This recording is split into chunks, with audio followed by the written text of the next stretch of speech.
जयपुर नगर निगम में लापरवाही के आरोप लग रहे हैं, जहां आरटीआई कार्यकर्ताओं ने जानकारी न मिलने की शिकायत की है। जी आपको बता दें, 3 महीने बाद की जवाब नहीं दिया गया। उसके साथ अतिरिक्त आयुक्त नरेंद्र बंसल ने मुलाकात की गई। उसके साथ ही मामले की जिम्मेदारी तय करने की मांग की गई है।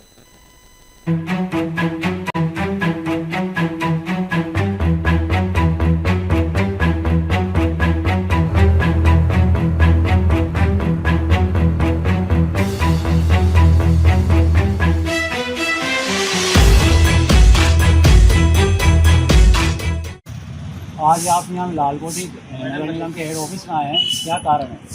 कारण है कि हम आरटीआई भारत सूचना संघ के पदाधिकारी हैं और हमने आज से 4 महीने पहले आरटीआई भारत सूचना संघ की ओर से 8 वार्डों का विकास कार्यों का ब्यौरा मांगा था, जो कि अभी तक हमें नहीं दिया गया है। सिर्फ इसमें हम प्रथम अपील भी कर चुके हैं, लेकिन किसी भी प्रकार की कोई जानकारी नहीं दी जा रही है।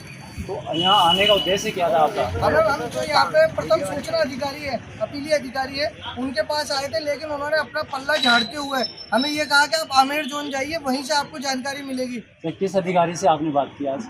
ये नरेंद्र कुमार बंसल जी। नरेंद्र कुमार बंसल जी से बात करिए। तो क्या जवाब दिया उन्होंने? उन्होंने कोई स्पष्ट जवाब नहीं दिया। बोले साहब आप आमेर जोन में जाइए, वहाँ से आपको मिलेगा। हमने कहा साहब आप अधिकारी फ़ोन नहीं उठाते, आप फ़ोन कर दीजिए। बोले मैं फ़ोन नहीं कर सकता। सर आपने 8 वार्डों का नाम लिया, तो कौन कौन से वार्ड इसमें शामिल है? वार्ड उसके अंदर है, वार्ड 29 है डिप्टी महापौर असलम फारूकी जी का, वार्ड 28 है सना खान जी का, वार्ड 29 है जमीला बेगम का, वार्ड 4 है बरका सैनी का, वार्ड 13 है सुरेश सैनी का, और वार्ड 82 है सावित्री जी का, वार्ड 65 है असलम शेरम जकरिया जी का। तो आपको क्या लगता है कि आरटीआई में इंफॉर्मेशन लोगों को देना जरूरी होता है, लेकिन ये लोग 4 महीने हो गए इंफॉर्मेशन प्रोवाइड नहीं कर पा रहे, तो आपको क्या लगता है मेन रीज़न क्या हो सकता है? मेन रीज़न ये हो सकता है कि घोटाले हुए हैं, जब तो नहीं दिए जा रहे।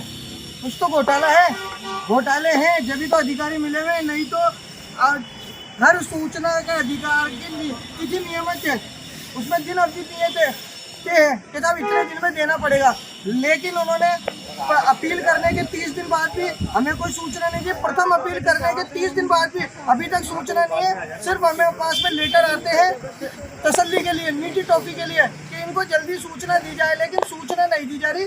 सिर्फ और सिर्फ भ्रम में रखा जा रहा है। और जो घोटाले किए गए हैं, जैसा कि अभी एक घोटाला हमें पता चला कि एक है बारियों के बाग का, वहाँ पता चला है कि जो है सना खान ने, पार्षद ने 28 लाख कुछ रुपए जो है वहाँ पे एक बाउंड्री कराने के लिए उठाए। 2 दिन मजदूर काम करके जाए, वहाँ पे दोबारा एक ईंट नहीं लगी।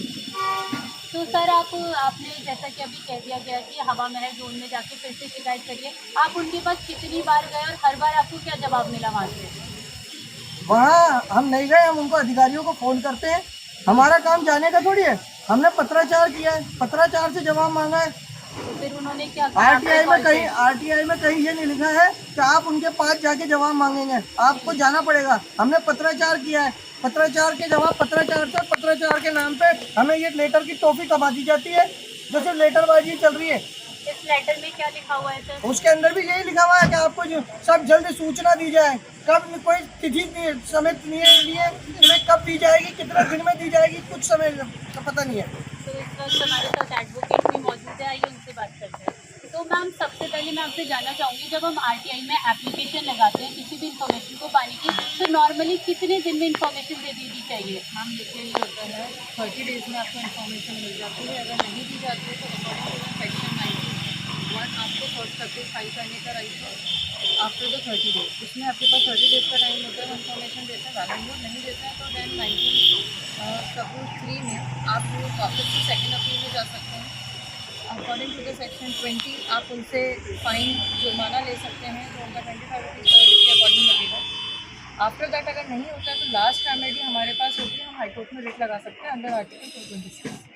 तो इस मामले को चलते हुए 4 महीने हो गए, तो अब आगे का क्या प्रोसीजर होगा, आगे की क्या देखिए कार्रवाई? उन्होंने जो हमें रिप्लाई दिया उसके अंदर उन्होंने कोई भी एक टाइम लिमिट नहीं बताई है कि हमें 10 दिन में मिलेगी इन्फॉर्मेशन, 20 दिन में मिलेगी।